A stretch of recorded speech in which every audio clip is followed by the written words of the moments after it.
Now, here's your hosts, the League Dad, Kevin, Mitchell, and Alistair.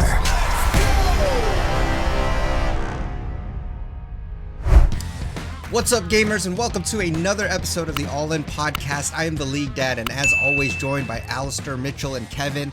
And if you didn't notice, that's the first time I've went at different order with the names, trying to spice things up, change things up in the intro, because it's usually always the same. But hey, man, we've got a great episode for you guys. I know you might be used to me saying that, but once again, NA delivers with all of the drama, with all of the spice, and we had Super Week, so plenty of content to get through. Some of the main things we'll touch on, among other things, is TSM, the house is crumbling. This storied franchise, is just getting all this hate and attention right now from the community, and they suck. So we'll definitely touch on that. Two, we'll talk about Cloud9. Only team this week to go 3-0. After last week in the LS drama, they kind of bounced back. And so we definitely want to dive into that and see what's going on over there. And then finally, I thought it'd be fun, since we are in the middle of the split, maybe see who you guys' mid-split MVPs are for each role, see where we're at, and see if maybe that could change.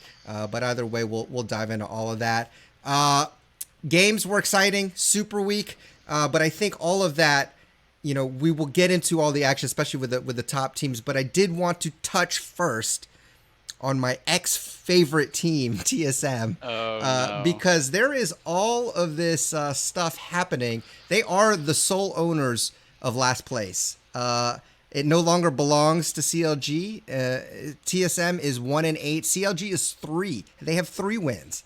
3 wins and 6 losses. So they're technically 3 times better than TSM at the moment.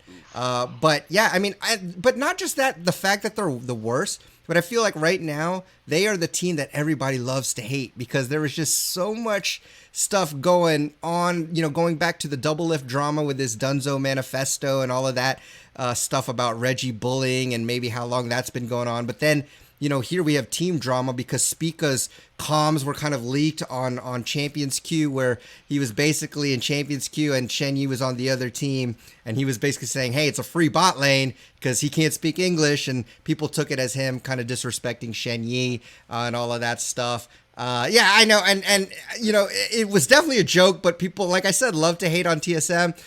So the community perception right now is not good.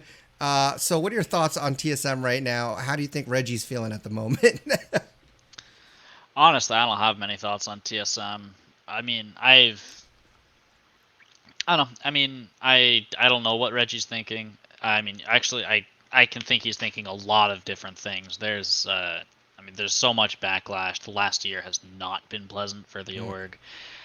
I honestly don't know how they're doing in other games, but when it comes to League, I mean, it's going bad. I mean, yeah.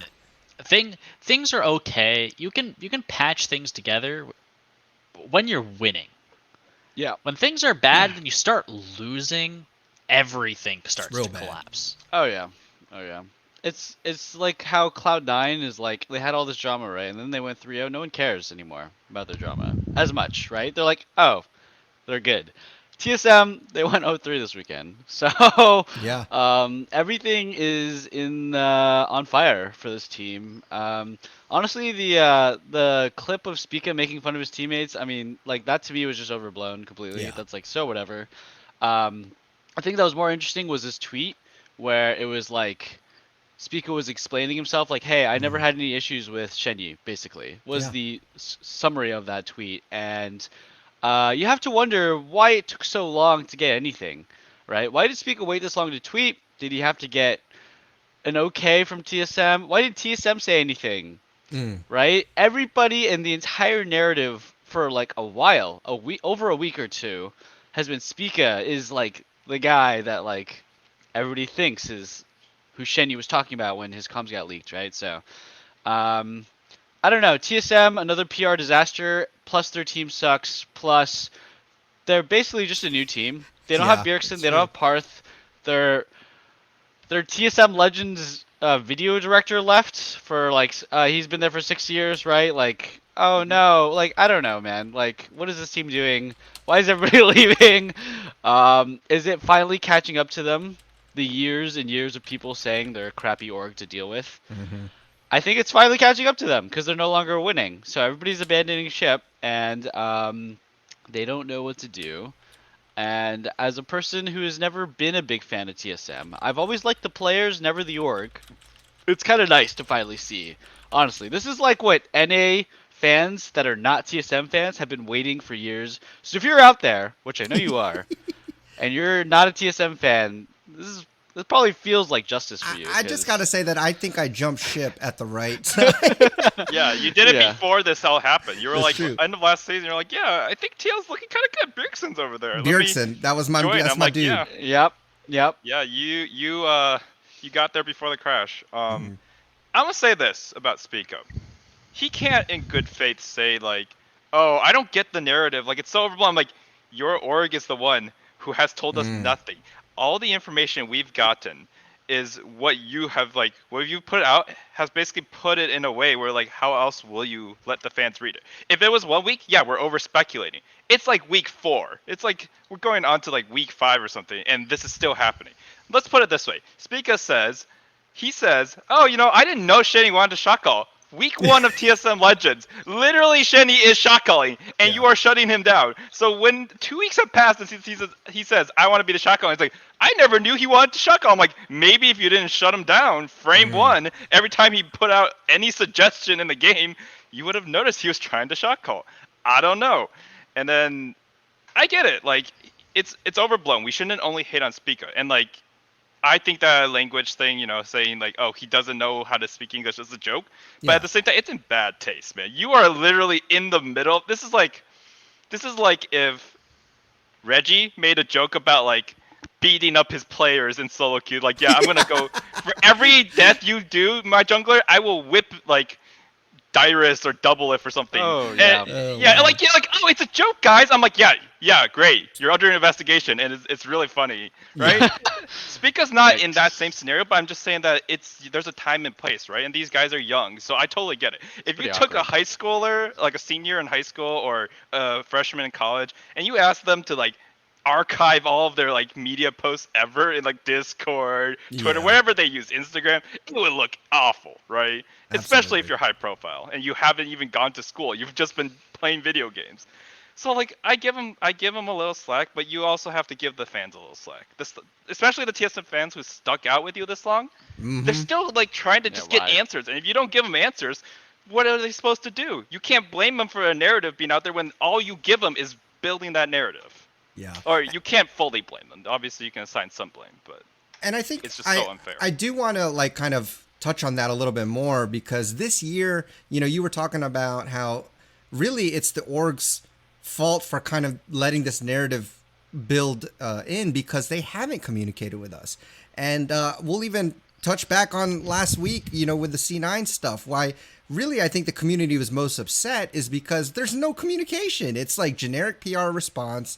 We don't know what's happening. And then, when we do make these theories or speculations, people are like, stop speculating. You don't know. And you're like, you're right. We don't know. So we have to speculate. And honestly, not getting any response is, I think, the worst you could do to your fans because it really shows that you value their fandom very little. Like, it means that you don't really care about, we're the ones that are invested in the teams. Who do you think is going to buy their merch? Who do you think is going to keep supporting them? It's us, the fans. And if fans, in some way, I'm not saying it's the same thing, but, business-wise, they answer to stockholders if they have investors or whatever, right? For the league, for the game, they answer to the fans. And if they don't, and they don't think they need to, then, that kind of sucks. And as a fan in general of League, if my team did that, I would be very upset. And I think the fans have a right to be because it just seems like that's actually been the narrative this split is owners or organizations not communicating clearly what's going on. And it leaves your fans kind of wondering, losing interest, which I'm going to touch on just a little bit. We're not going to leave TSM right now, but viewership has been down at an all-time low for the LCS. In fact, CBLOL has actually surpassed it in popularity. And I have read some Reddit threads about, look, Brazil, those people over there are super passionate about their sports, and League is no exception. And you gotta love it. And they suck, and they know they suck. But the thing is, their streamers are really funny. They have personality. They meme a lot. They meme themselves. They have a lot of media that's outside of the regular broadcast that is kind of, it's made by content creators, and these fans love the content creators. It makes it more entertaining. And all of that to say is contrast that or compare that with our owners, our organizations, not giving two craps about us, can't even give us communication.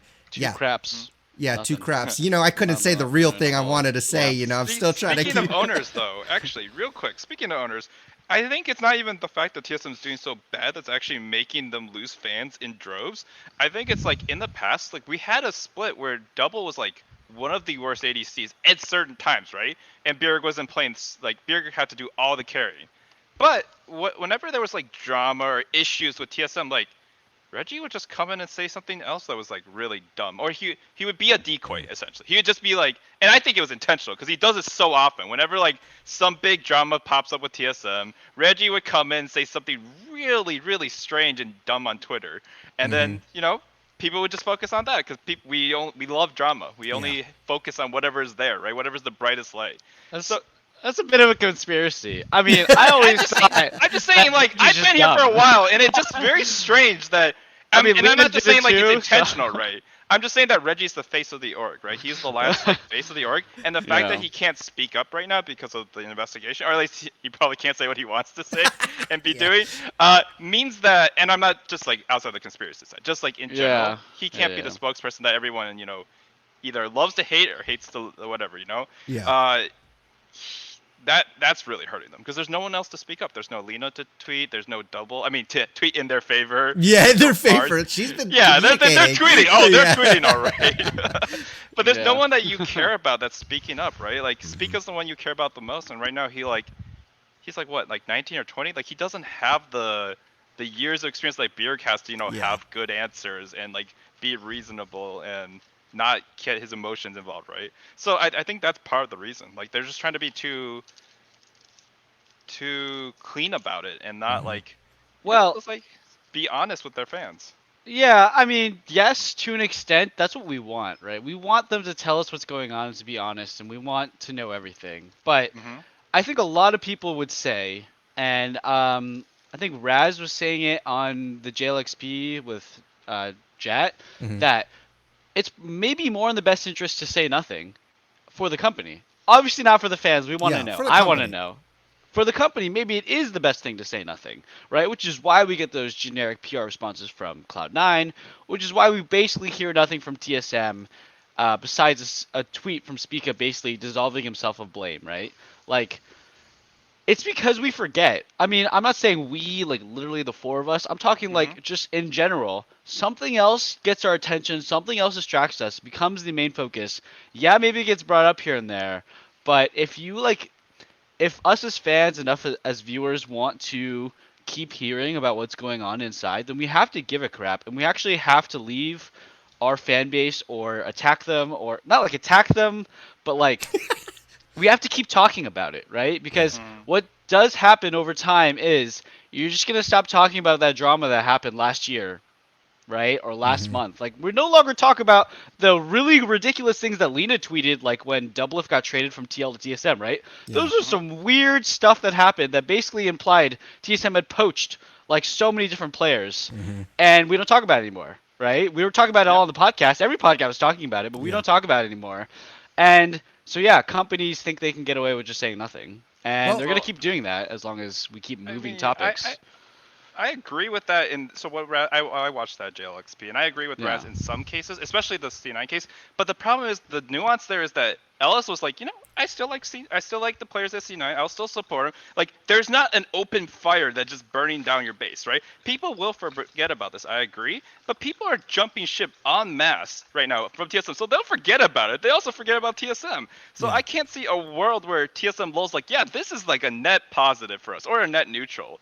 Like, I can't see a world where you're losing record number of fans to different orgs, or they're just leaving League. Well, yeah, it's different though. It's different though because Cloud9's winning. If Cloud9 was losing, then they're in the same situation as TSM. Right. Like, I agree. But so when you're it's- losing, why aren't you talking? When you can't ignore it, why aren't you talking? Okay, so that's, I think, the point that we should Right. illustrate, that if you're TSM and you're losing and you got the big drama, you should probably start saying something, because then people will not forget, right? Well, Yep, I agree.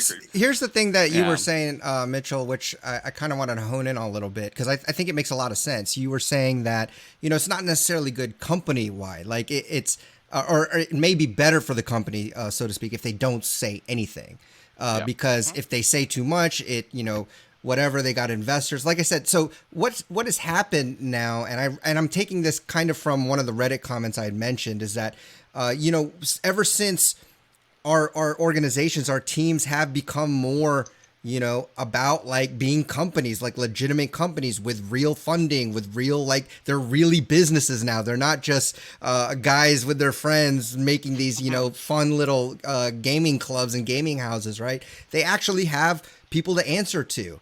And in one sense, it's almost like I've seen the transition of like, hey, we're all about the fans. We're all about like memeing and making fun, having jokes, and like, look, we're toxic too kind of thing, to like, it's like, now we're structured. Now we're the suits. Now we've got this. And look, we want to be like the other sports and be really professional.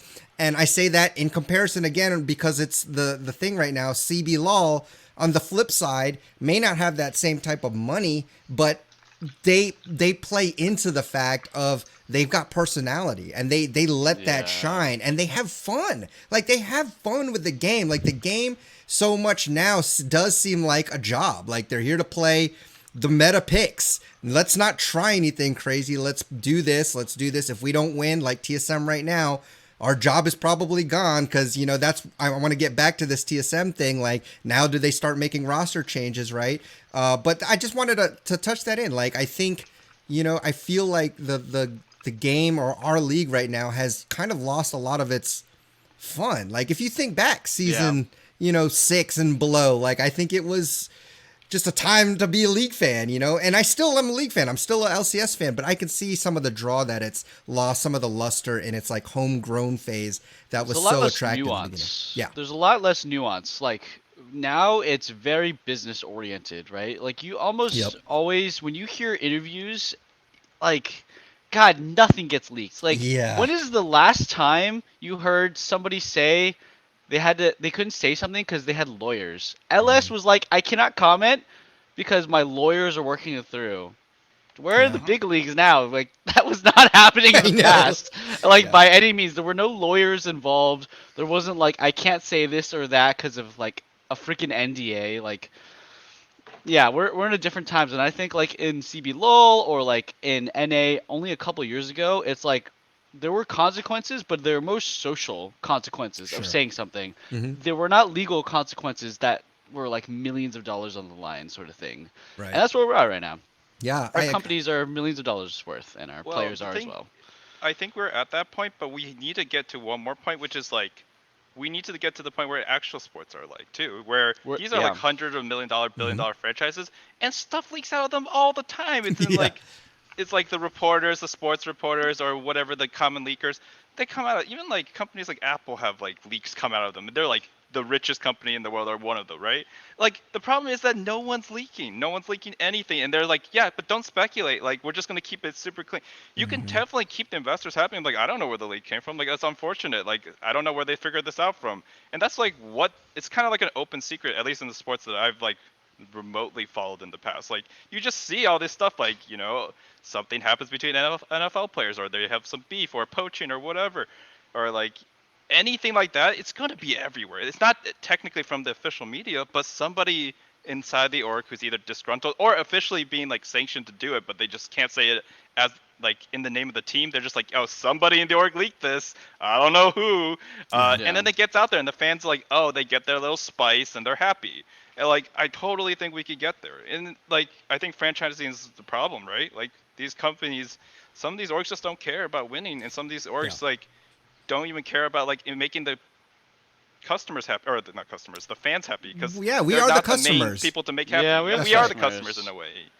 But we're not we're just not as important anymore, because we're not life or death for these teams. I think we're in a transition period, honestly, where it's we're figuring it out. Like the ecosystem is right now where yeah, things are all of a sudden worth more money than they've ever been, and things are getting very serious. But we're not there at the like, the basketball area, Sure. right? Like we're not close to there, but we're approaching that point, and it's gonna be rough. It's gonna be like we're gonna be doing this for the next couple of years, where we're gonna see some weird stuff come out from players and orgs.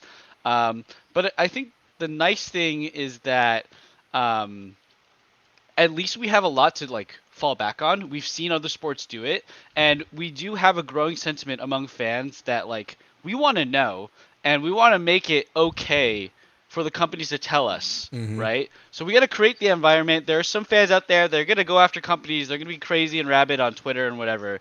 But I think it's important to at least talk about it, that like if we as fans want the truth, we want to know what's going on with our players and our teams, we have to make sure we don't attack them for telling us what is going on. And I think that's why teams like C9 and TSM aren't doing it. It's because there's tons of people who are going crazy on the internet about anything you do, right? So if we can foster an environment, I don't know, like Come on, man. This is the we gotta league community. You know, This is the league nothing will ever get done right.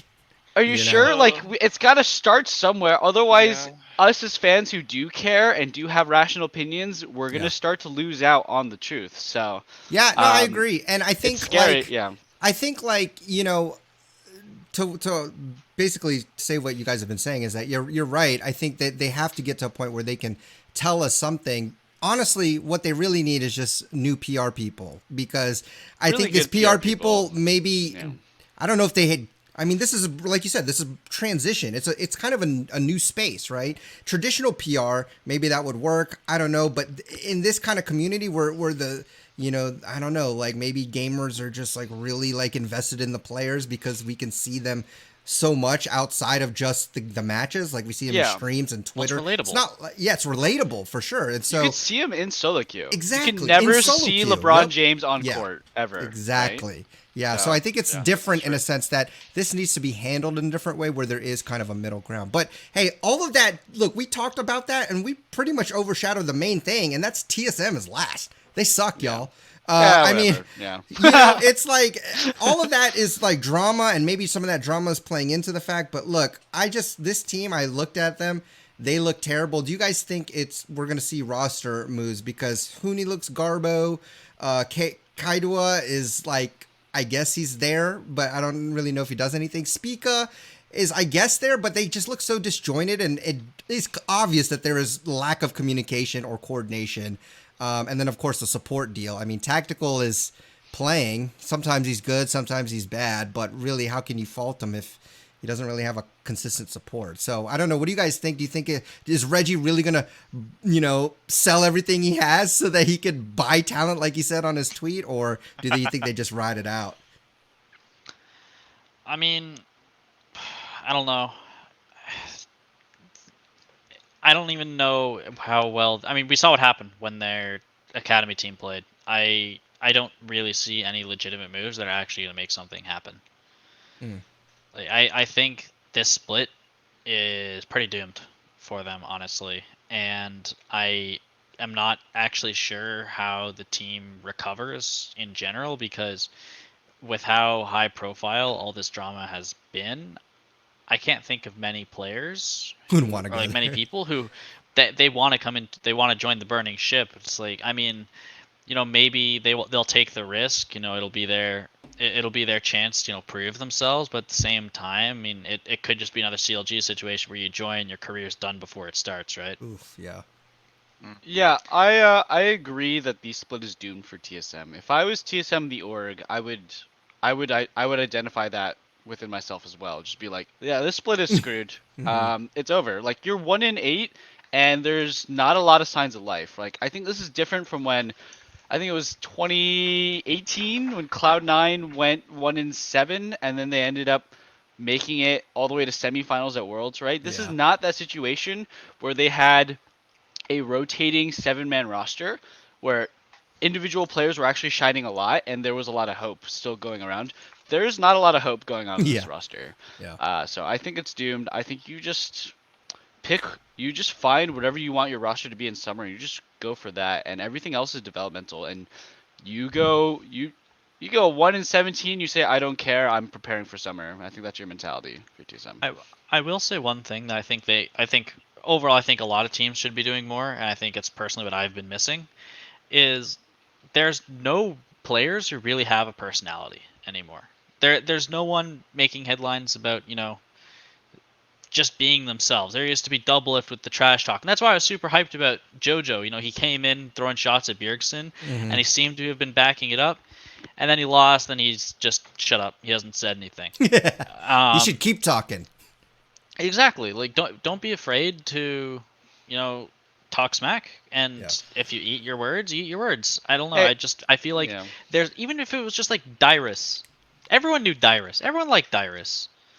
True. I don't know. There's no personality in the league anymore, and I think that's partially why viewership has dropped, because there's just no one.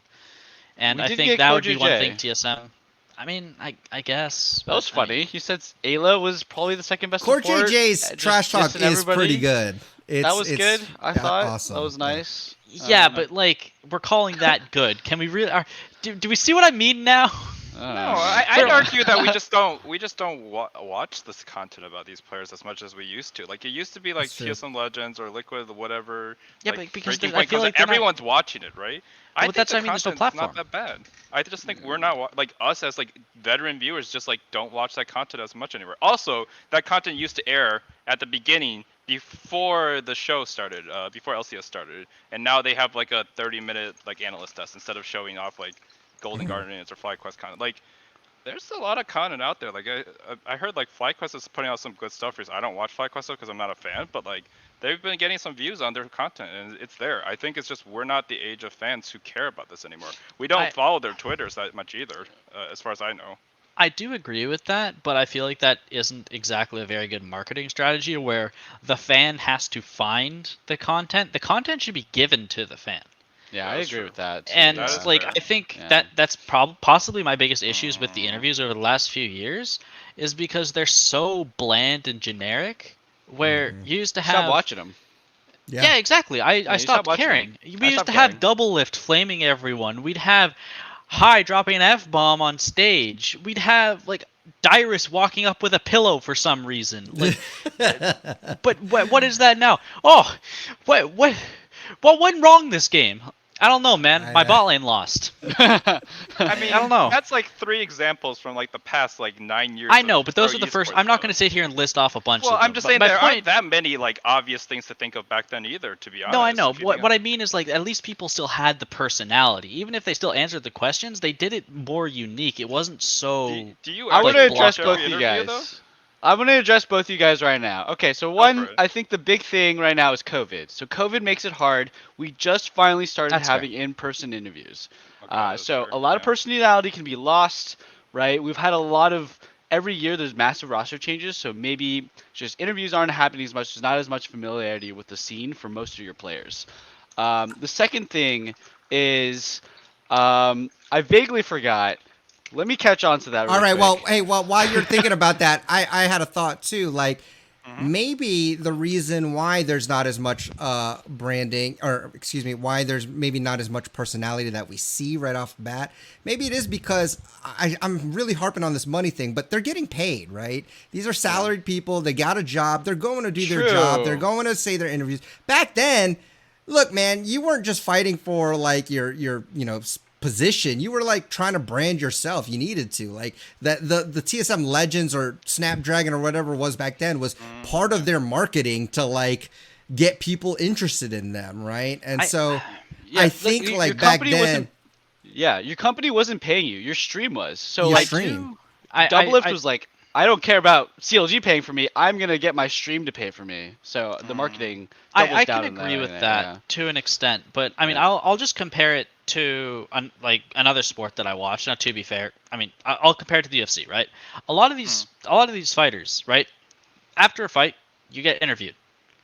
There's the people who they win their fight and they spend their 3 minutes on ESPN in front of the world thanking, their coaches and their loved ones and whatever. And then there's the people who take that and they ignore the question and then they Yeah, call someone I see out, that. or they'll do X or they'll do Y. That is And great. I'm not, and those That's are the hype. people who those are the famous people.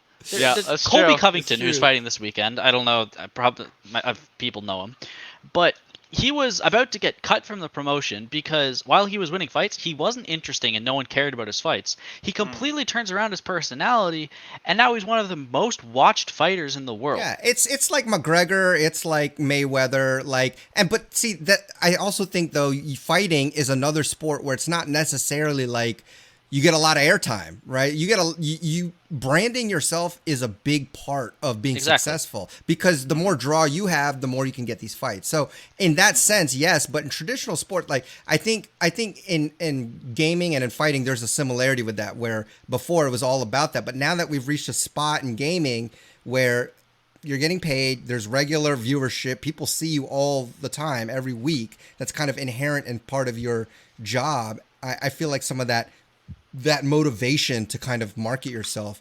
I think it's kind of lackluster. But look, I don't want to spend too much time on this because it's such a good discussion. And Mitchell wants to say something really bad. So last thing, and then we got to talk. Okay. I mean, well, look, we don't have to talk about the other teams, but I think our listeners would be pretty pissed if we didn't talk about anything else. So go ahead and make your point. Let's just leave the. Okay, this will maybe I'll say something. Maybe Kevin will say something about the viewership whole then we just deal, keep going. and then we'll move on. No. Yeah. Okay, so. Going back to the idea that like we're losing personality, we're losing viewers, blah blah blah. I think a lot of that actually has to do with the fact that none of us actually watches the broadcast regularly anymore. We used to watch it all the time. We only just started saying positive things about the broadcast this year. For the last 3 years, broadcast has sucked. I don't know if the viewership is reflecting this, but we did just leave like 3 people behind from last year's broadcast or something like that. So maybe that's the dent that we're hitting where a lot of people left the broadcast. We're not seeing them. A lot of people left the teams. But I think we're like, when we're talking about this transition period to getting to a bigger sport, we're feeling that now where it's like the broadcast just changed a lot as well. And the whole dynamic of NA kind of changed this year, too, with like the players and everything. So I don't know. I wouldn't lose hope is basically what I'm saying. I think it'll get better. We're just in that awkward transition period where you cut your hair and it's getting longer and you're not sure if you should cut it yet. We also need fans back in the studios for the games because that really sucks. It really, really sucks that there's nobody in there. It is so boring. There's no energy. And it is kind of, it does lose a lot of the energy. I'm sure the players feel it as well. So maybe they're just not excited to be interviewing in front of no one. They're like, that's a big point yeah, too. That's also a great that is very fair. That's a big point. Like Doublelift after a big match where there's a big screaming, he comes up, he pops off in the interview. Like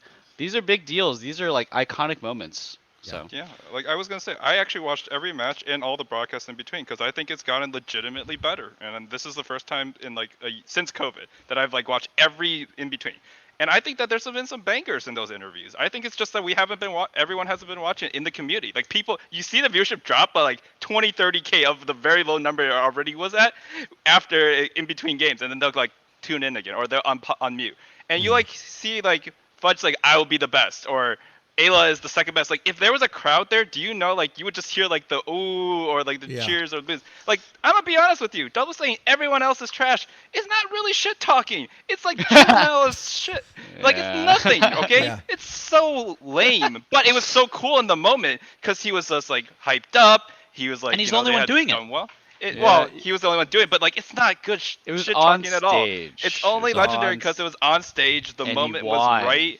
And the mood was right? Like you can't do like you're just yelling at your staff if you're just like, wow, I'm so much better than everyone. They're like, yeah, because like they have like their staff in the stands now. It's so lame as a result. But I think the players are trying. They really are. And like I think it'll come naturally. You have fans cheering or booing you, and like that's where a lot of people get their energy from. And we have just lived without that energy for 2 years. That's right. We need the fans. Energy is transferable, and there is no transferring going on because there's no fans in the Twitch stands. Chats, text to speech. Yeah, that's just not cutting it right now. Okay, TSM, you took up way too much of our podcast time today. I guess it makes up for us not talking about you. They're just making up for the rest of this. Yeah, it's their eulogy. We're not going to talk about it much more unless they somehow manage to make more drama. Yeah, well, we'll see if they have a whole new roster next week. Then we'll probably have to talk about them again. So, All right, let's talk about Cloud9 because only team to go 3-0. Last week we had all that drama with LS leaving, and we're like, great, now they're gonna, what are we gonna see? Are they even gonna be good? I think they proved us wrong, or anybody that thought they would be bad since LS left. No, it turns out they're still good, and it turns out that they're good because freaking Summit and Beserker are really good. So I wanted to get your thoughts on them as a whole. C9, are they the new team to beat? Obviously, Team Liquid is still there. Team Liquid did beat them, when they played once, but again, kind of hard to deny that they looked really good this past Super Week. What are your thoughts on them? Do you think we see more of this in the second half of the split where they're just dominating, or what else? I think they're. I don't know what to think. I mean, we really have to wait 2 weeks to really answer this question, I feel like, until they play Cloud9 again. I'm not fully sold on Berserker yet, solely because I've seen him just have a lot of really boneheaded plays. Like, just randomly walking up very greedily in front of tier 1 mid tower and just dying. I feel like that's just not a mistake you make. I mean, maybe it was just autopilot. It was also good vision play, but it's not a play that should have worked. I mean, that's just the first one I can think off the top of my head. I think they're still good. Whether they're the team to beat over Team Liquid now, I'm not fully convinced. But okay.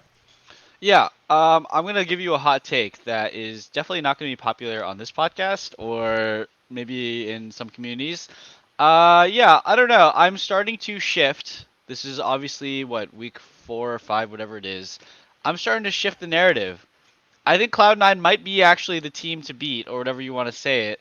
Wow. I think if you sort of walk down how things have been going with Team Liquid and C9, Team Liquid is still not playing with their main roster. And I'm not saying that, they're not going to be good with Core JJ, but it's definitely doesn't build confidence for you when you're in the middle of the split and you're looking towards who's going to win in finals. And everybody knows if they're on opposite sides of the brackets, what they probably should be if they're 1-2, it's going to be TL versus C9 in finals this year, right? And who's going to win? And if you want to take this weekend as any consolation, where the hell is Core JJ? I know, it's an excuse, he had to go away this weekend for some family emergency, but we thought once he got his visa, this was Core JJ to stay. And now we had another weekend where he wasn't here, and if you're a Team Liquid fan, I would be a little concerned being is Core JJ not going to show up for another weekend this year? This split? This year? Anytime, what is going on? And it's more time that they're not scrimming with their main team, right? It's true. Every day, every week, C9 is getting better because they have more time with this really new roster.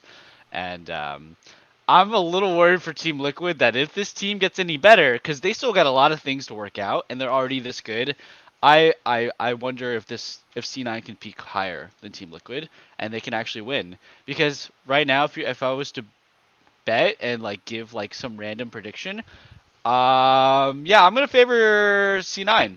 I would. This is my Mitchell, wild take. It was nice knowing you. You were out. I mean, I don't necessarily. You were disagree out, buddy. Yeah. Please. I don't disagree. I think it's very possible. Yeah, okay. I think it's very possible that this team can overcome what Team Liquid has put together. I think Team Liquid is honestly an incredible team, and yeah, I think the C9 team is good enough to overcome that. Because, Listener, if you can't see this, but there is steam literally coming out of Kevin's nostrils and ears right now. But shouldn't they be able to hear the That's sound true. effect? Maybe you can hear it in the background. I have noise suppression on my There it is. Okay, that makes more sense. I mean, it's also possible that Golden Guardians wins Worlds. A lot of things are possible. Okay. Let me put it this way: Team Liquid with Ayla beat C9. C9 without the upheaval. C9 without the coaching problems recently and all that. And they already beat them. I'm not worried in the slightest. The problem is C9 has a higher cap. I will actually agree with that because I think Summit can cap higher than Bwipo. I don't think he's actually there yet, but because of his inconsistency, I don't think Winsome is that good. I think, do you notice that no one ever talks about him? No one talks about how the fact that he was imported. And obviously, he has an American passport, so he's not an import.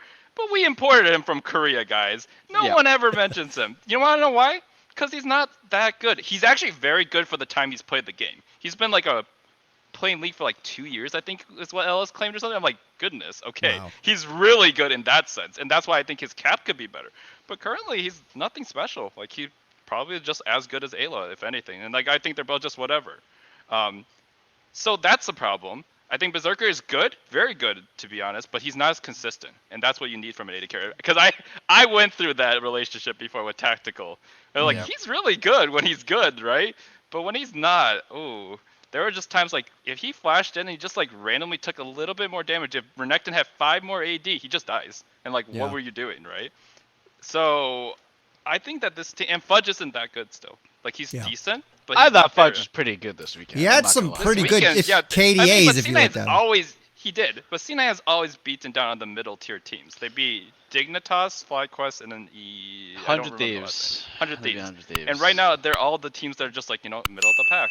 You show that against Liquid, then we can talk. But we can talk about 100 Thieves later. But yeah. Core JJ on that team, Liquid looks like they're just unbeatable. And it's not close. And again, if they don't show up in the regular season, I don't care because they used to have playoffs. Kevin, I'm not going to disagree with you in saying that TL with Core J is one of the most cracked teams NA has ever seen. I'm just saying that I don't know if it's happening spring or summer, but Cloud9 is going to come down like a rain of thunder. Like, this team is so freaking good if they can actually get their crap together. Like, if Blabber and Winsome can genuinely just really sync up together really well, this team's going to be so good. And I think the only conversation we have is like, which team's going to go farther internationally, and I hope they both do great. As an NA fan, thankfully they won't be in the same group, so we'll have 2 good shots. So I agree with that. I'm really excited about both teams. When it comes to who's winning, maybe me and Kevin will disagree when it comes down to it when we do our podcast, but I think right now we should be very happy that both these teams look very, very good. Actual international contenders. I don't know about winning, but definitely like quarter semis is like. Well, when you watch other regions, like, man, this team's good. I mean, you look at so I wanted to because there's a lot of talk around. There's a lot of talk around Summit and Beserker, right? I kind of am on the same boat as you, Alistair, as far as Beserker. I mean, a lot of people say he's popping off. Like, some people, I think Jat even had him as MVP, like, for right now, and I'm like. Really? I mean, I think he's been good, but I did do some stat digging, and he has the highest KDA, but we all know KDA doesn't mean everything. His laning stats are poor, but that maybe could be because of support diff, but I just don't see, and even his damage share percentage isn't that great, as a carry. I will say, though, Summit is the opposite. He is first among all top laners in every laning stat. Not only that, but his damage per minute and his damage percentage in team fights is a lot, which means he's getting his own leads, and he's using those leads, and he's effectively destroying teams in mid to late game during the team fight stages. So I think there's a huge difference in top lane. This is really exciting because not only do we have Bwipo, but we have Summit, who's also really good. And Blabber, for, all intents and purposes, the guy is still playing well. I mean, he's also kind of like their secondary carry. Out of all junglers, he has the most damage out of all junglers for their team. I just want to say about Blabber, I think C9 is really lucky we went back to this really stupid Hecarim Udyr meta. It really covers a lot of Blabber's weaknesses, because I promise you, if we're seeing him on Xinjiao J4, we're like, Blabber, no, don't do that. So the game's got a lot easier for him. So that's like my main worry about Cloud9 is that like Blabber is getting helped out by how easy Hecarim is to play and how strong it is. That's a good point. If Blabber gets it together to go, I think this team. Well, I wonder too if they get an actual support, like, I don't know, maybe like what if Shenyi got moved over there and all of a sudden I think Winsome's better than Real quick, Shenyi's going back to China for 45 days after Academy ends in 2 weeks, by the way. So man. I'm pretty sure TSM is definitely blowing up the roster, and Shenyi's not joining another team. Yeah, they should blow the roster up for spring if they want to like. They're not going to go to Worlds, but they can be like, we'll be a Worlds contender. Otherwise, they're going to. Shenyi can't even get revenge on them on a Chinese team because they're not going to see TSM at Worlds. Yeah. No, pick up a bunch of randos that have been in the scene for too long and just like get No, fifth become or something. I don't CLG. know. Yeah. I'd rather see Niles than Hooney. I'll just say it. Just Wow. get rid of Hooney Yeah. and like maybe get rid of Tactical. I don't know, and then like just hope it works out because All that team right. is destined R.I.P. for 10th. Yeah. R.I.P. Beating them TSM up. FTX. They're already dead. Yeah. We've got the whole But alphabet. R.I.P. TSM C9 is FTX. hype. C9 TL are very, very hype. If you're NA and you want international success, I think this is one of the years where we're going to be really happy about how it goes because we got actual, like, real international players that are at their peak. Not that, like, they're not, like, coming off of retirement. Like, Hansama, Bwipo, Summit, and Beserker all have a ton So to good. prove on the international stage. They're going to want to come on that stage ready to rumble. So Yeah. I'm stoked. Like, it's different for Perks, right? Like, Perks came in kind of on the down low, like after having a kind of a mediocre year on G2, right? So this is way different, and I'm Yeah. excited. For sure. All right. Let's. I'm gonna give you. So there's a bunch of other cool storylines from this Super Week. So I'm just gonna give you kind of the headline, and then you give me your thoughts on it because I think there is so much to unpack here. So we'll kind of do a quick hitting thing. Give me your thoughts on this. 100 Lightning Thieves. Yeah, something like that. Oh, so God. 100 Thieves, Jekyll and Hyde. Are they freaking good or are they bad? Like, we talked about them having this huge amount of variance when they seem to play well versus good teams, really bad against crappy teams, but there were just some really dumb mistakes that I saw. Like, just, are they even playing? Are they even there? Like, it's like one of those days where they're just playing on like a Monday and it's like, just doing my thing, turning on autopilot. So they went 1-2. They did lose to C9 and Dig, and their only win was against the worst team in the league right now, TSM. So talk about 100 Thieves. I mean, I feel like we've been doing this song and dance for a while. They're inconsistent. That's what keeps them from top spot. I mean, I feel like we were saying this a few weeks ago as well. Like, I'm unsure that they are a top 3 team, and I think they're probably at this point 5th-ish, maybe, depending on how Flyquest bounces back, if they bounce back. I think this team is going to be probably somewhere middling in the regular season, and when they get playoffs, they will take it to another level. And I don't know if this is a hot take anymore. I think it might have become a hot take, but I still think they could win the title this year. Wow, I think that's yeah, a hot that's fair. take.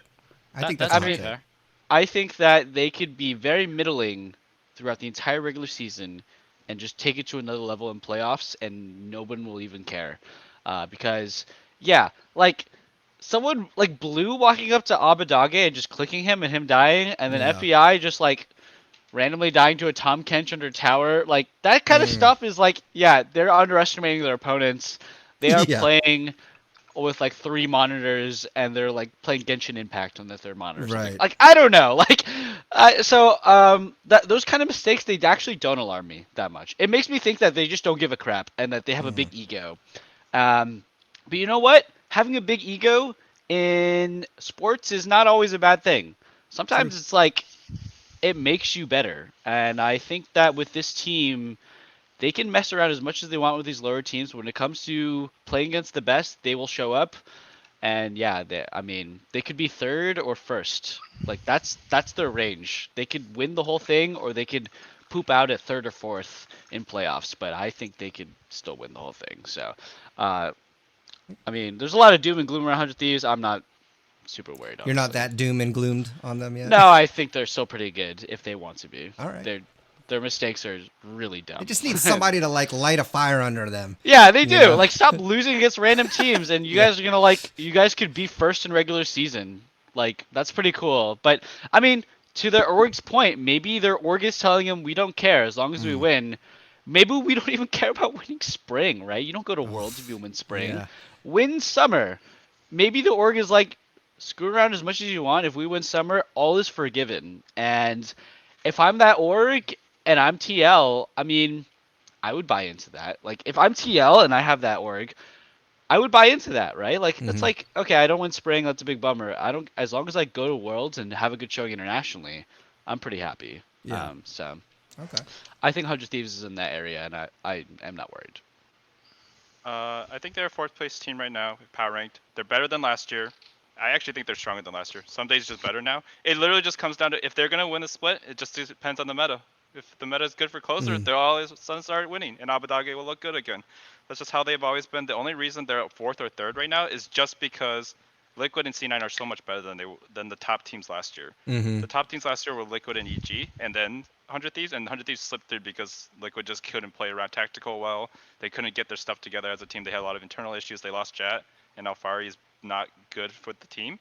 And then EG just blew up, So I think that they're actually a better team than last year, which is a good sign for NA. We're more competitive. To be fair, Tactical couldn't play around Tactical. Yeah. I think you guys are pretty much right. I mean, it's hard to tell. That's the thing I think gets me frustrated about 100 Thieves is that as a fan, I'd be really like upset because it sucks when you don't know what version of your team is going to show up. You know what I mean? Like, yeah, they could be good. They might win the whole thing, but it's like, dang it, I want my team to win all the time. But it just doesn't you know exactly seem. what version is going to show up. Just check the patch notes. Which version Just check the patch if notes. certain characters are meta in the jungle, suddenly Closer's a god. Hey, he was the god of lock-in. Okay, right? okay. Kevin, we need to make an experiment then. We need to test this hypothesis out and look at the patch that they're going to play in the upcoming week and then predict 100 Thieves' games, to see if that actually, if there's a correlation. I have an interesting take with 100 Thieves, and I actually think they're in a weird way very good for the league, where they do lose to the lower teams, right? And it's like, I don't know, like, isn't it kind of hype? Isn't it kind of hype when like the lower team beats 100 Thieves, and it's like, sure, 100 Thieves is slacking, but it's hype, right? Like, it builds a lot of excitement for the region, and it gives a lot of our lower teams like confidence. I don't know, man. 100 Thieves is like Santa Claus. They're like, hey, we'll lose down here. Give me some hype. I was gonna say they're like G2. G2 used to randomly lose. That's true. The same core every year. They win random championships. I was gonna say Sven, but Zen, these are all common factors.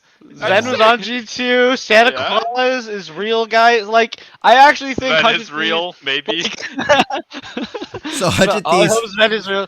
They help out the lower teams, man. They're giving them confidence, giving them a dub. That's what Zen's doing on Not Even Academy. They can improve. 100 Thieves is great for North America because they can go as low as giving your lower teams confidence to actually competing and beating against a full team of imports, right? This is true. So they're in a very weird, backwards, sort of unnatural way. 100 Thieves is great for NA. They can push the top and they can help the bottom. They're also like 0-3 against Dignitas this year. I don't know if anyone mentioned this, but it's hilarious. You're right. I love that. I love how much confidence that gives Dig. They're like, we may seem like we suck, but we can beat 100 Thieves. Let's go, guys. Exactly. And then they try really hard, and then they push the league farther, maybe. So it's kind of funny. Let's go to the next headline. Bjergsen thinks Golden Guardians is top 3 or 4 team. Granted, they did lose. Team Liquid did lose to Golden Guardians, and maybe he's partial to Lost and a Blaze Olive because he was on the Academy team. A Blaze Faker. A Blaze Faker. And, by the way, there was a funny quote that I have to say from Freak. I mean, no, was it Freak? No, it was Captain Flowers, my favorite. I already know caster. what you're about to say. He said a Blaze Olive Garden where he takes the whole family out because he like totally just dumps. I think it was Rise. Yeah, it was 1v3 in the river on Rise.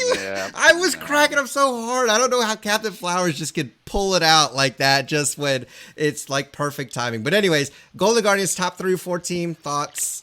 What do you think about that? I mean, it's entirely possible, really. I mean, looking at the standings right now, our 3rd place team is 1 win away from our 8th place team. Yep. It's every team has played an odd number of games. It is entirely possible that we have a 7-way tie for 3rd place. Yep. I mean, the soup is back. Yeah, it's so hard to really tell, and I mean they have been looking up in my opinion, and it's even like especially taking the game off Team Liquid is a good showing, so it is very possible. Yeah, but they could also just as well be 8th place, and we wouldn't know. Yeah. So. Yeah, I think that's fair. I think it is possible for them. Their variance is high, like most of the teams in the middle of the pack. Their variance is going to be very high. When we're talking about actual like skill wise, like feeling wise, power ranking them third or fourth, I don't think a lot of people are going to agree, right? I think Mm-hmm. maybe the regular season record in spring might reflect them being third or fourth place, but how we feel actually how strong the team is, I don't think anyone's actually going to think that. Um, so it's hard to really say where we place this team. I think that they're pretty good. Their early game is pretty good, and they have players who have good enough mechanics to gatekeep you. That if Mm-hmm. you're not playing too well enough, they'll win. And we take a look at that 1v3 play that Ablaze Olive had Mm-hmm. against Team Liquid. You're kind of like, all right, if we were to look at this and we knew the outcome, the call would be for Team Liquid, just leave, man. Why do you gotta kill the Rise, the Yeah. full tank Rise? Just leave. You win. Mm-hmm. And yeah, if they did that, TL would have won that game. It's very easy to do in like I don't know, do in VOD review and do like and like kind of like think back on that like, oh, in this situation, yeah, it's not the player, it's the character. Like Rise wins in that 1v3 scenario. Even if Rise does get trapped by that Jinx that he flashed out, I think he still wins. He might Mm-hmm. die also, but he gets 2 kills probably. So I don't know. I think Golden Guardians they could very well get third in regular season. I'm not going to place them any higher than fifth, which is pretty good for their roster. I Yeah. think in summer if they continue to improve, you might see a closer FBI Huhi sort of thing where they surprise you in playoffs in summer and they might actually get a spot at Worlds randomly. Because that's exactly what that roster did, right? Golden Yeah. Guardians a couple years ago, they almost beat TSM and went to Worlds instead of them. So, Mm-hmm. Hmm. True. could happen. But this year, I mean, sure. Yeah, they're playing pretty okay. They have the highest goal difference at 15 in the whole league, above Liquid by 17. They're at 957. They're better than Cloud9. They're better than Liquid. It's really impressive. I had them pretty highly rated, and then I felt regret because Lock-in they didn't do well. I Mm-hmm. think they'll end up like fourth or third. I already put 100 Thieves at fourth, so I guess that they would be fifth or fourth. But I think that they have all the right like ideas, and that kind of aggression and leads will just win more Mm-hmm. often than it doesn't in any league, right? But especially in NA where we're not as good at comebacks unless you're a top team. So I think they have all the right pieces. They are playing impressively. I think they just need to become more consistent. It's like the way they throw after they get those leads is Mm-hmm. Yeah. kind of reminiscent of like that one CLG roster that was always getting leads but just could not find a way to win games. So I think that it's a fine take. He's probably biased because Bjergsen played with these players, but I Yeah. think it's a fair Well, take. I mean, I will say that there are a lot of bright spots. I mean, like you said, that goal differential, they're doing something right. In that early game, I Yeah. mean, you're talking about they're playing against some good laners, right? Yeah, the early game's good. But they're really good at that. And so, who knows? Maybe in summer they fix up some of those mid late game shot calls or setups better and maybe have better macros somehow. But Yeah, I mean, it's a Oli good hasn't been in the league for years. He hasn't been right. playing pro for years, and Yeah. Boss doesn't have a great track record. Yet Yeah. the duo does pretty well. They get kills or leads sometimes. And it's Absolutely. like Yeah. And a Blaze kind of Olive scary. is solid, so Very I good. mean I they got a yeah. good base, to work around. And like I said, that's something to build off. At least you're doing a part of the game correctly. Now it's just can you fix some of the other parts up? And I also think like Pride Stalker's really good too. I've been pleasantly surprised. I mean, I know he was good, but the more I watch him, the more I'm starting to really see what his hype is about. And he looks really good to me. I have opinions on Pride Stalker, right? As a jungle player myself, he has a very specific playstyle. It's full clear, it's very greedy, it's for himself. He Mm-hmm. plays Hecarim with Trinity Force, right? And I just worry that if he doesn't have the mechanics and the decision making to actually become a full threat carry against some of the better teams, it's going to hinder his team a lot. Mm-hmm. Because that's the downside of being a jungle carry player.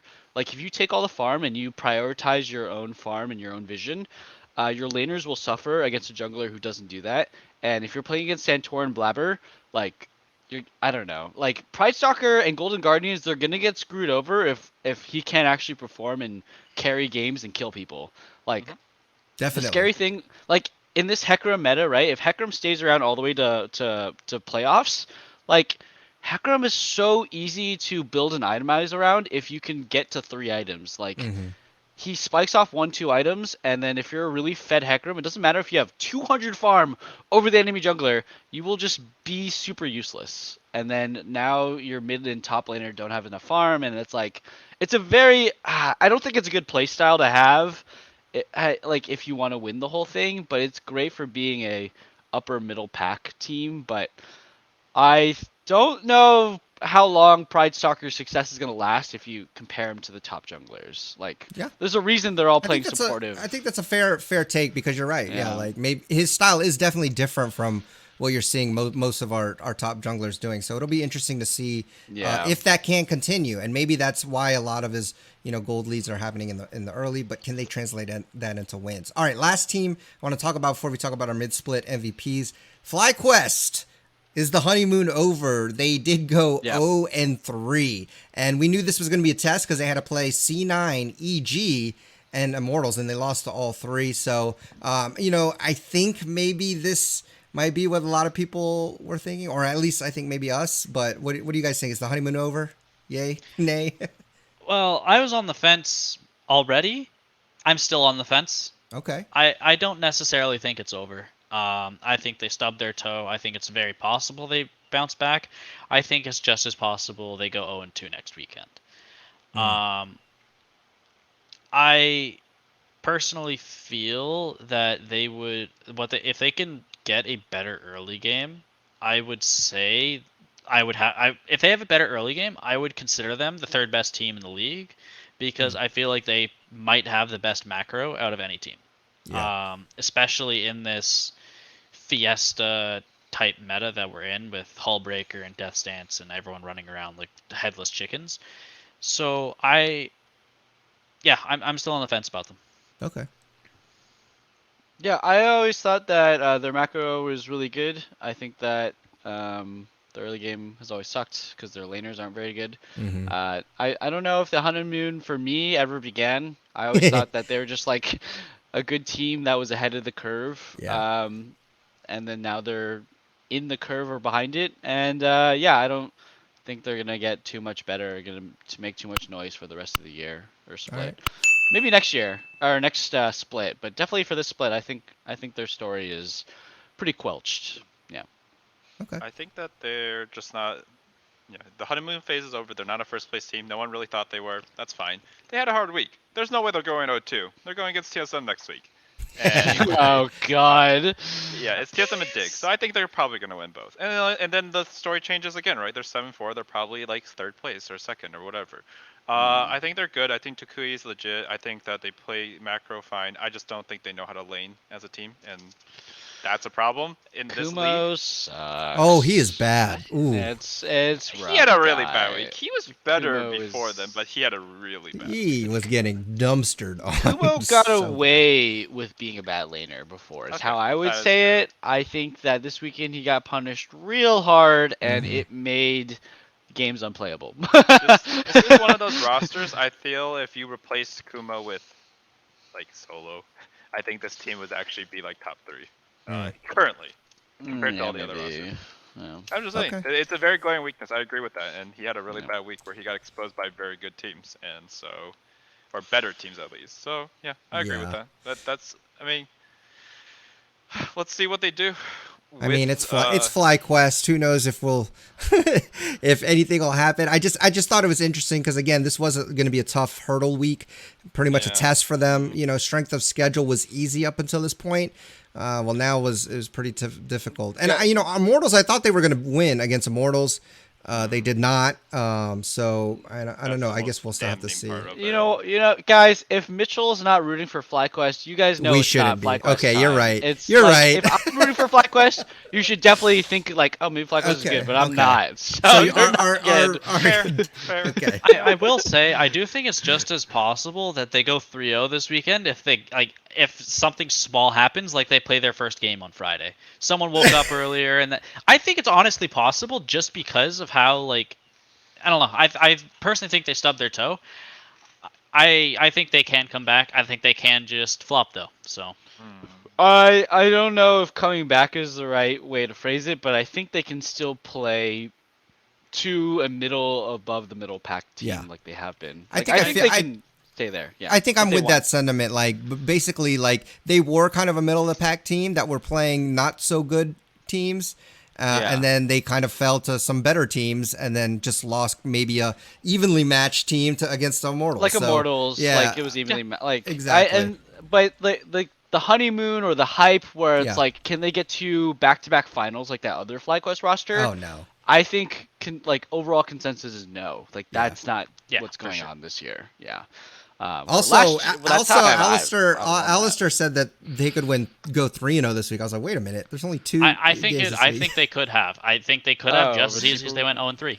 Oh no, I was just saying because there's only two games this week. Oh, not you're three. talking about the I'm talking Oh, about the past past week. You thought they could have Yeah. gone. Oh, okay. I think they could could have see gone that. 3-0, and I think Wow. they could have gone 0-3, and That's they what went we said 0-3. last week Interesting. as well. So he's being consistent. Yeah. Wow. Yeah. Okay.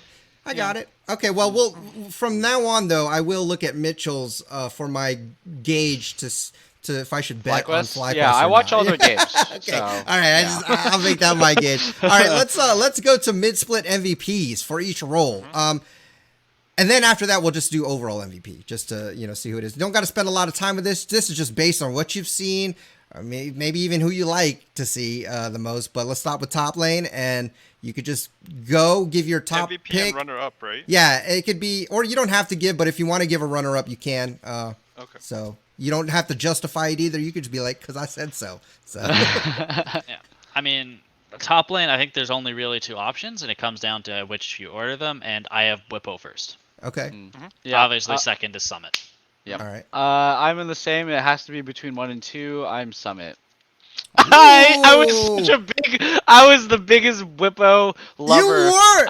Mitchell, I feel swear, yo. I don't know how I feel about the Flyquest readings anymore. It might just be because of the weather, or if Hey. the constellations line up. No, I don't know. okay. So I have my specific definition of mid split MVP is you're deciding in the middle of the split who the end of the split MVP will be. So I think No, that I don't the- want that Oh. though. Oh, So you up want until it this right point, now. right now, Oh, who is? It's Whippo. Okay. From Okay, what you've I was seen like, up I'm to this very point, confused, Yeah. but hearing your No, no. definition, I get what you were going with. Yeah. No. I think by the end of spring split, Okay. Summit will That's be fair. looking better than Whippo, but right now it's easily Whippo. Like, It's Okay. not even close. Yeah. Yeah, I mean, Cool, it's cool, Whippo cool. Summit, same. It's easily Yeah. right now. I Yeah. do agree Summit could be the Yeah. MVP. By I think Summit will be. So that's.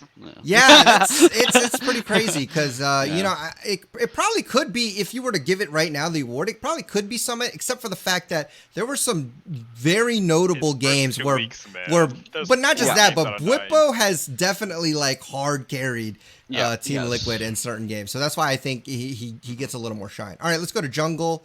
Who's your MVP here? All right. Well, okay. Hot take. I have Jose Diodo as my jungle. Do not agree with Real that hot one. take. Mm. Okay. I think aside from this week, which is obviously pretty rough, just looking at the stats, I don't know. I feel like the games they're winning, he's just hard beating everyone. And looking at his vision score, his kill participation, which I think are two of the biggest things on that role, especially in a meta that we're kind of in right now. I think that's bigger than like a KDA.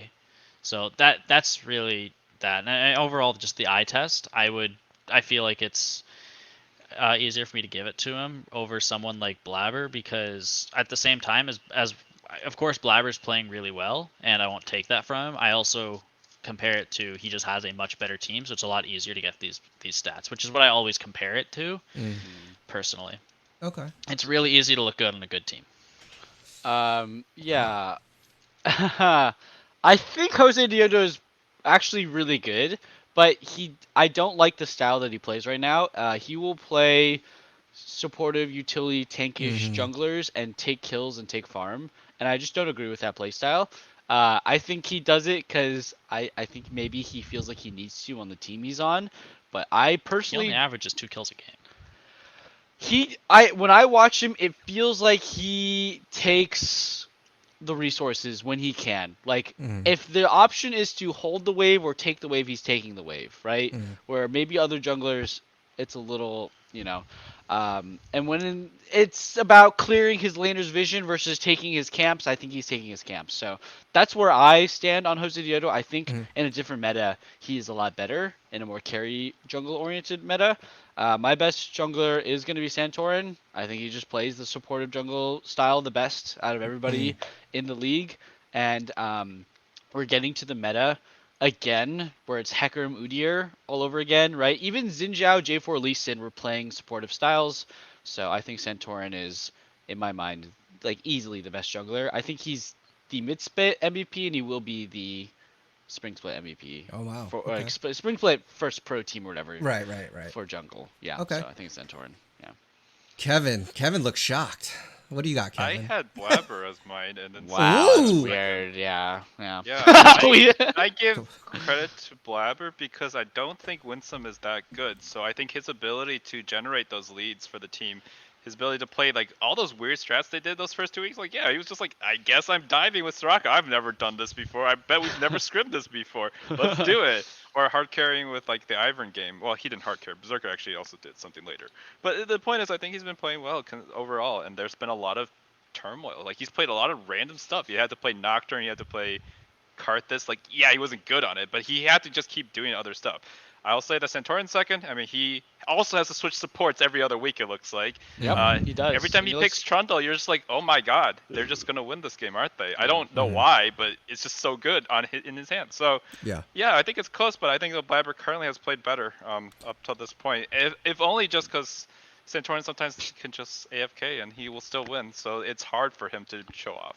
I think. Well, I mean, I will say Blabber. I think has more like hype moments, you know, especially if he's got someone like Olaf and a team that can just keep him alive. Like it Olaf looks more Raka, fun, right? Yeah. So, Yeah, but I mean, for me, I love consistent play styles. Like that's why I'm a big fan of Bjerg.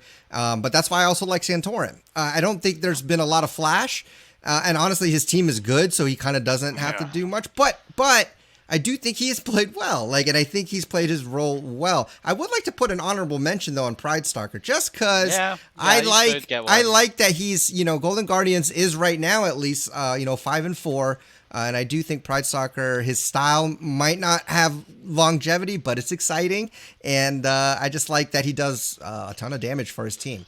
All right, let's go to mid lane. Who is your MVP and runner up? If we don't all have the same one, I'm gonna Yeah, laugh. I mean, I think we could all unanimously say. Say it at the same time. 1, 2, 3. Bjergsen. Okay. Please hold it down. I was wondering if somebody might say. Kid Wolf. I do Okay. have Blaze Olive as my second.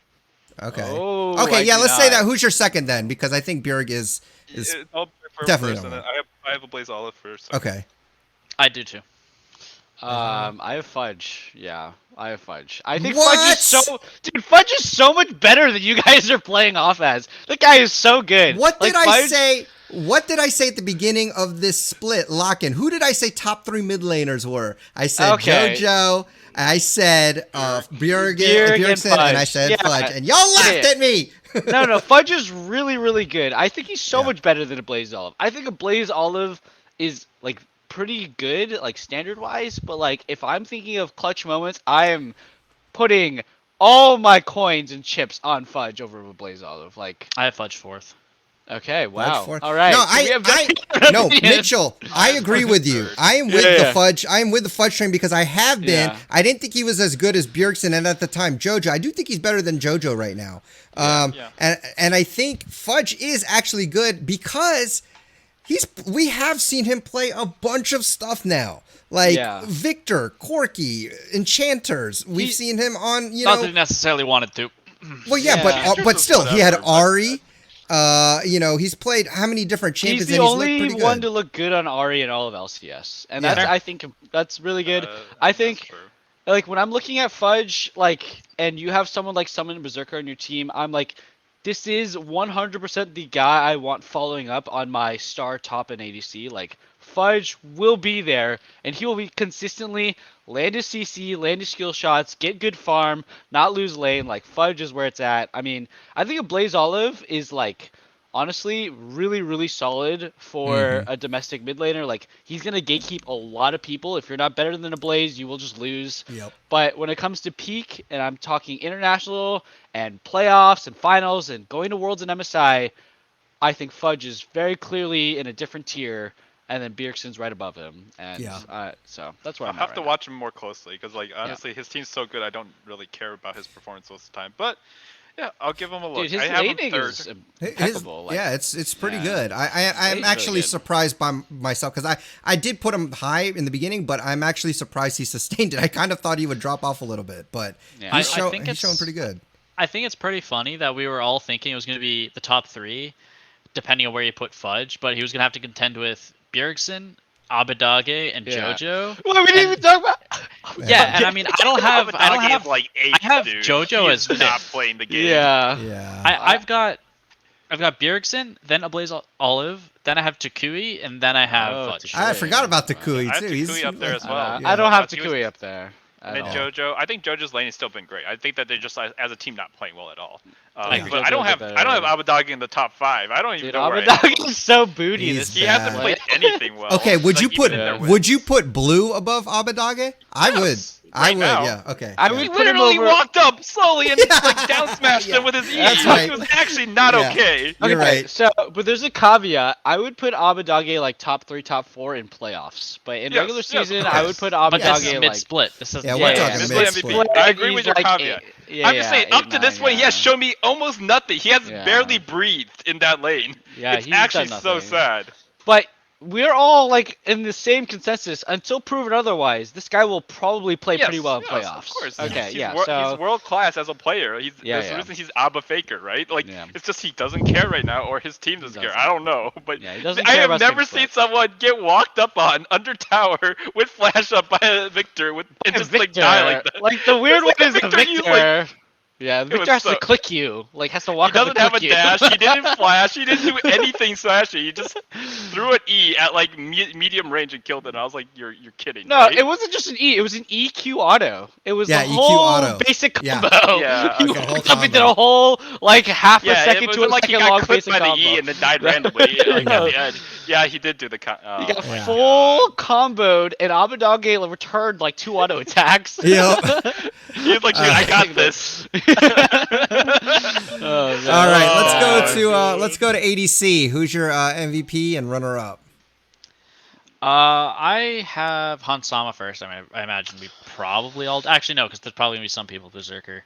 No, I'm- I'm Flip flopping Ah, between yeah. Berserker and Danny for a second. Oh. Yeah. That's pretty good. Okay, so for mid split, it's 100% Hansama, 100%. right? And then to me, it's pretty clearly Berserker second. I think end of split, it's gonna be Berserker. I'm on the C9. I'm We're full doing on- mid-split, Mitchell. I'm just saying. Mitchell's like, I'm we'll scale, guys. Bro, don't worry, we have late. Summit Beserker is what's up, guys. We gotta get to the end of the split, but right now mid split, it's TL all the way. It's Hansama. It's not even close. And Berserker second. I think Danny, if he didn't show me that Kaisa Gilforce Wits End game, I would have maybe thought about it. But then he built those items, and I'm like, no one told you to right click and buy those items. So sorry, Danny. I mean, I have. There are only 2 players in this league right now that you're terrified to play against when they're playing, like not even playing well, when they just like are scaling, right? And that's Hansama and Berserker. I think that Berserker could be one of the best AD carries in the world at the like end of the year at Worlds. But I also think Hansama already is one of the best AD carries in the world. You saw him at Worlds last year on a crap team, and he was playing like a monster. So like, I'm willing to bet on Berserker definitely being like 1-2, and it could just be on a given day. They'll just trade blows. Like in a best of 5, they could just like win 2 lanes, lose 2 lanes, and go even or whatever. They're So- both very, very good. Very, And very good. Hansama has had to play with 2 different supports. You He know. has to switch. I mean, the other one has to play with a support who has like 2 years of experience. Okay, that's Who's, true. Like 1/8 of Core JJ's experience That's and true. no Worlds title. I would say for me it's still Hansama, and Berserker is definitely I think he's second, but I the only reason I kind of give a little more weight I think to Danny is because despite their team not doing so hot in the beginning, I feel like he's been pretty consistent and he's been playing pretty well, even in lane, and his damage is doing pretty well. So as far as like him having an impact on his team, I think even though they've been losing, I think Danny has still been a stable and good part of that team, minus that game with the Kaiser. And, you know, I think that was maybe, that may have been a team decision. I don't know. We'll see, you know, if his build is a different story, but I mean, just picking Kaiser and letting, you know, Zeri go through and Yumi. But yeah, I have to give a little weight to Danny because I think he's playing really well, but I still, it's hard to not vote Hansama and then Beserker because they're really good. I would love to see Beserker play with Core JJ and see My- because it's so hard to My tell. personal Champions thing queue, when it maybe. comes to these kinds of thing is I tend to look at it, if you put everyone on an even playing field and everyone has the same strength of team, like everyone, like kind of thing, I would probably say that Danny probably would, I think if Danny and Berserker had the same teammates, I would still probably give it to Danny just because I find personally, just my eye test, that Danny's making more happen, and I think Berserker might be the better player, but I think Danny's playing better. So that is, I think, an interesting comparison to make, but since it's not the reality we're in, I think that we have to also recognize that some players play differently depending on how good their teammates are. That is fair. That is very fair. Like, I do this with Blabber all the time. I feel like if Blabber's on a team where all of his team is filled with a bunch of fakers, he's also a faker, right? But if there's a bunch of teams are monkeys, he's also a monkey. And I think with Berserker, like, and Berserker's on a really good team, and I think when he's on a really good team, he like takes it to another level. Where I think Danny, I 100% agree. You put him on a crap team, that guy's still gonna perform. I don't know about Berserker, but so Consistency is more important for me personally. Yeah, so it's just what each player values. For me, I value the fact that the situation Berserker's in right now, he's playing better with that, and so I take that. That's completely fair. Yeah, I so value that Hansama almost never makes a mistake. Yeah, That's true, It's too. actually kind of ridiculous. I that went was years so with good. Tactical, and like I consistency. saw the highs, and I'm like, oh, dude, I like Tactical, and I still do. Like his highs are great, but Hansama just has those highs, and maybe higher, actually probably higher, Definitely and higher. none of the Yeah, he downsides doesn't so make far. mistakes. It's crazy. He But, hasn't okay. played Tristana yet, though. That's the downfall of every NAADC, I'm apparently. so scared. Cool. Yeah. Don't You get- either get tactical or you get Danny Pentakill, right? Danny 1.5 Pentakill. Yeah. Like the disparity is so massive. But you have to look at when we think about international and like how the fact we're NA teams, right? Like how much do you want consistency versus how much do you want peak potential pop off? Because consistency against a really good Korean or Chinese team might not matter. But if you flip that coin and you get Berserker flashing over a wall on Aphelios, like maybe that's what makes you to quarter or semis and really makes a big splash. Where that consistent Hansama is like, God, he's gonna look so good on Rogue, but they're not gonna make it out of groups. Yeah, but right? then you also flip the literally coin and then you get. 1v9 in multiple games at Worlds last year. But He they was one of the didn't best AD win, carries. and they didn't make it Because their out. team sucked. Yeah, I know, Despite his but it's team, like, the AD carry looked like one of the best players in the tournament. That is amazing. okay, not a that's really consistent- good for that's a peak Hansama. question. Yes, he popped Yes. off. That was a good peak. I'm just saying, not Hansama, not Berserker. I'm just talking like Okay, NA you're talking and general. international. Like, I want the guy that's gonna be highly variant and peak to beyond Korean Chinese levels, so we can actually go. I mean, I can understand that. I mean, like I said, Yeah. consistency is more important for me. But on one hand, you get the guy who makes a 1 in 1,000 play, pulls something out of his ass. But then you also get Cody Sun, who That's kills what I his was teammate and thinking. loses the I was game. thinking the Oh, same no. thing. Like, I'll take I'd the rather guy. flip those coins. To be fair, I would also agree. Yeah, I'd rather flip the coins, and if I hit heads like 30% of the time, at least I get out of groups. I instead take of those. What that was. I would rather And have it needs someone that. who has a higher consistency and who consistently does good, rather than someone who peaks much higher but sinks a lot lower. Alistair, okay. you're the type of GM that's on the NA teams right now. So the question is also, right, where does that consistency land at, right? If we can actually get to a point where we're as consistent as Korean and Chinese teams, then hell yeah, I would take that. But That's true. we're living in the world where we're as consistent as NA is. And so I guess until we go to international with Hansama, if he can be consistently as good as the best world ADCs, which it seems like he can be, then maybe we want to take that. But it depends how the rest of his team shakes out, right? Like, if if Hansama is consistently as good as the rest of the ADCs, but the rest of his team is not as good as the Korean Chinese team, then we need someone like Berserker who can reach higher. Because Hansama, if you're consistent, you cannot bring all 4 of your players to that next level. We need players who can bring their whole team to the next level. Because let's be honest, guys, like we're gonna get international. I know that TL is basically a European team. We're still gonna get gapped in lane by somebody who are Korean and Chinese. So, but to be fair, I think if in Team Liquid, if there is going to be that high pop off variant, it would be either Bwipo or Hansama, because I think Hansama can have those moments. So I mean, we've seen Hansama have those moments. Yeah, I'm just saying he doesn't do it as frequently because a lot of the time it doesn't make as much sense to do. Yeah, Right. That's just my opinion. Calculated aggression. Okay, that's the idea. Let's go. Let's go to support now. Next one's really boring. I mean, well, okay, because Okay, but is winning boring? no, I mean, I'm talking about support. Oh, Oh okay. yeah. Next So one is really support, boring. like- I I don't wonder have who we anyone. all have number 1 as support. Not Core JJ because he's played 2 games. Yeah, it can't be Core exactly, right. JJ. I have literally no. I don't know what you guys have. I have no one. I don't, Really? Wow. Oh, I mean, everyone's pretty. meh. I'll put 2 names. I'll go Isla and I'll go Aframu. Okay. Yeah, I can see for that. me, I'll put Isla because he's looking really good in TL, and I'm going Aframu because I'm assuming Aframu's doing Flyquest shot calling. Okay. I mean, yeah, I can see that. mine was Isla because I actually think, like, I know his team's really good, but he's actually really, really good. Like, For sure. Isla, I feel like he plays lane like what you would quote-unquote call correctly. Almost all the time that I'm watching it, he plays it correctly. He does what you're supposed to do, and I don't think there's any other support in the league that actually feels like they're always doing that. I don't. I don't agree. have a Even second. then they lost. I think they were Kate Lux, and Yeah. even when they lost, like they were about to. I forget the champions they were playing against, but someone tried to Playing against Jinx engage. Thresh. Yeah, Jinx Thresh. I think Thresh tried to engage, miss, and then he just flashes in with Lux and gets like a return kill at least. Like that's not a play I would have made, or a lot of I don't know. Like I don't think a lot of most NA LCS players. supports probably wouldn't have made that. that's what I'm think they saying. make I mean, that. I didn't They mean to would've say. flashed out or ran. I didn't mean to say me, because obviously I would.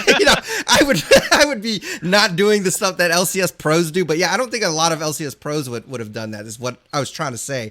But yeah, like I think that was just pretty cool to see. So I have to agree with the Ayla thing. Is that he's big shoes to fill, has lived up to every hype, and if he wasn't on Team Liquid, like Core was saying, like he might be the second best support in A. Really, really good. I would love to see him with a worse ADC and see if he still performs as better. Yeah. He performs as well. Like that's super interesting to me. So Kevin, you wouldn't even put Ayla then? I wouldn't put anyone. I just think that there was like so much parity amongst like the higher tier. Like Huhi wasn't that good. Winston wasn't that Sure. good. Like if I go down the list of all the top teams, like none of the supports, I'm like, wow, that support really stuck out to me. Maybe Afro, yeah. maybe Ayla, but like I have them both tied for second. I don't have a first. I would just want to shout out with Olay and Biofrost this Yes. weekend specifically.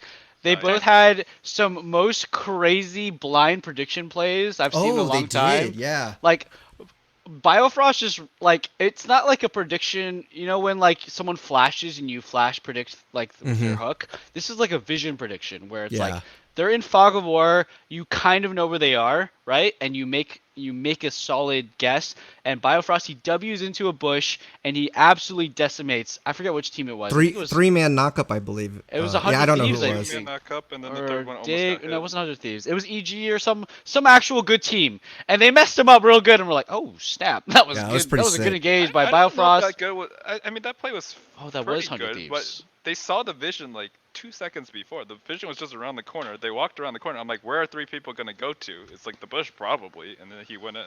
It was a good play. It's heads up, but they had vision 2 seconds before.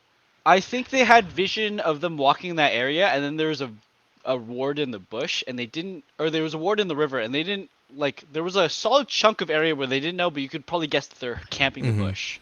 I mean, he made a, I mean, for him, it's blind, right? So Yeah. he Yeah, made a that's pretty true, good and it was a very solid good play. game. Not everyone makes Yeah. that play or Yeah. follows up on it. And for then, that matter. and then Olay had those two, like, they're not like blind hooks, right? But they're like, I'm assuming this guy's still sitting in this bush from the last time I saw him, and they get 2 kills out of it. And then Golden Guardians wins their games off of those plays, and then Dig wins the game off of their plays. Like I think that was when Biofrost solo killed FBI, right? Like that was a little sus. That was I'm like just saying, so many supports played pretty well. Like Yeah. there's like 7 or 8 that were like, wow, they've just had good moments all this split. But, I guess Bio and LA, hearing you guys, which is weird convincing me, but I guess Ayla is the best so far.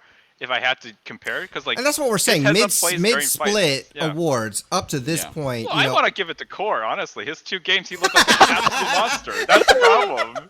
That's how good I he know is. you don't count him, but Yeah. he was an absolute monster. Like, he literally True. just walked up and smacked him True. with Tom Catch. He did not care at all. he That was guy the carry in that lane. Bears TK, Mhm. you're funneling TK. Yeah, Hansa was like, I mean, you can have the kill, man. Right this way, sir. Okay. No, I don't and that's know. fair. I guess that's fair. You know, he just So had the hard. small sample size, but you're right. He has looked really, really darn good. Okay. So overall, then, just real quick, you know, overall MVP, all positions, all up to this point from what you've seen so far. If it ended today, who gets the MVP, most valuable player? And you can use whatever criteria you want, but up until this point, like no future stuff right now. Who's the MVP? Yes, Alistair's making his hand motion, but he's not saying I don't know. anything. Oh, I don't know if it was like, it's obvious or I don't Or, know. I don't know. No, I genuinely don't know. I Okay. mean, Very clearly. Fill in the blank. If no one has something, I'll say something Okay. eventually, but I'm just is it like- Reggie? I don't know, man. Reggie, what the hell? Reggie, yes. Selling Most Bjergsen impressions. to TL. Oh gosh. Thank you, Reggie. It's LS, guys. Come on. It's LS. LS. My MVP so far is Bwipo. He Yep. is the life of his team. He has the most solo carries of any player on a important team. You know, you could solo carry on a garbage team. That's fine. Good job. But it's Bwipo. He's literally solo carried multiple games, and he gets leads so often. Like, he just comes out with like 10 health, and I'm like, was that calculated? Like, he's just an instinct player, and he just keeps getting solo kills or just like winning towers, and then that's just Team Liquid's plan: win through top and then rotate. So he's got to be MVP to me so far. He might get figured out, but so far he's MVP. Mhm. I agree. I think that if you had to give it today, it should be Bwipo. On a team star-studded and full of the best, there are times when his team looks like they're not playing too well, and he is. Yeah. That's really impressive. So I think it has to be Bwipo if you had to give it today. Okay. Yeah, Same here, Bwipo. it's really, really I good. think it's just it's when you think of MVP, like there's lots of criteria you can use, like who has the most impact for their team, you know, who's just had the most highlight plays, who's, you know, whatever. And I think Bwipo is so kind good. of, he's been all of that though. You know what I mean? Like not only are they a good team, a winning team, but he stands out on a good team and he's literally carried them on his back.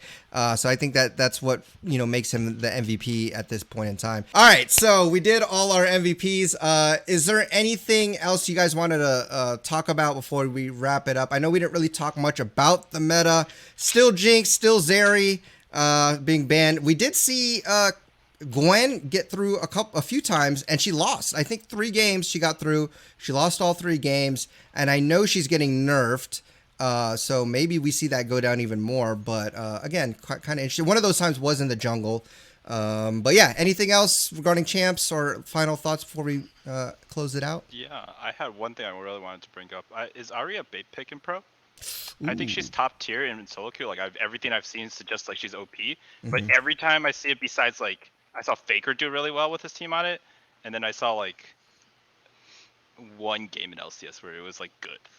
Every time else, I'm like, this is just a bait, dude. Like, no one's playing it right. They're trying to do damage on Ahri and building no damage. And then when they do engage, no one follows up on it in time to make it worth the build, which is like the Everfrost and the Lucidity boots. I think it's a bait pick because teams aren't playing and drafting around it. I think it's a very strong pick.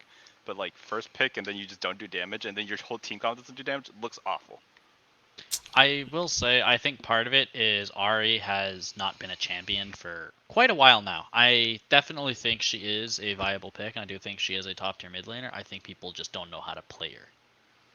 That would be my counterpoint. I think I kind of agree with Alistair. I think she is very strong. I think I said maybe 2 podcasts ago that she was really, really strong and she's just going to be picked all the time. But she's not strong enough to be ubiquitously good at everything. She's good at a lot of things, not literally everything. Which sometimes OP picks can kind of fill that niche. She's not like that kind of niche. Like, you do have to play around her. You do have to play a specific way. If you play the Everfrost, Lucidity Boots, high utility build, she's really, really strong. And if it's like, if you're Fudge and you have someone like Summit, like, it's going to be really good. But if you don't, then it's going to be not as good. But she still has her Luden's build, which I also think is pretty strong. It's just not the way you want it to be. It's like, you gotta play fights slowly. You do win 1v1s, it just takes a while. Where I think maybe people are thinking like old Ahri was more like LeBlanc. Like, you literally one-shot people with your ulti Q, E, W combo, right? You don't do that. Yeah. Even if you build full damage. So, she's a slower pick. And she's definitely more about surviving longer, because a lot of her budget is in her passive, where she heals from takedowns and heals from killing minions. So, slower DPS champion who can assassinate people through picks and CC, but not damage. Weird champion. But pretty good still. Answer. Yeah, Okay. pretty good. I like pretty that good answer. Yeah. Cool. I mean, even when she was played before, I think people were building or going more utility based, like with the, I think it was GLP before, Hextech GLP that they would go. Because it was mainly for her ability to dash, CC, and kind of lock somebody up. So I think she's just maybe a better version of that now, which is why she might be so good. So, all right, well, interesting stuff. We'll see what happens next time this weekend as far as the champs go. But again, thank you to my co-hosts, Kevin, Mitchell, and Alistair, for always contributing their wise thoughts. But until next time, enjoy your climb on the Rift. Try not to be too toxic, and we'll see you all on the next episode. Peace.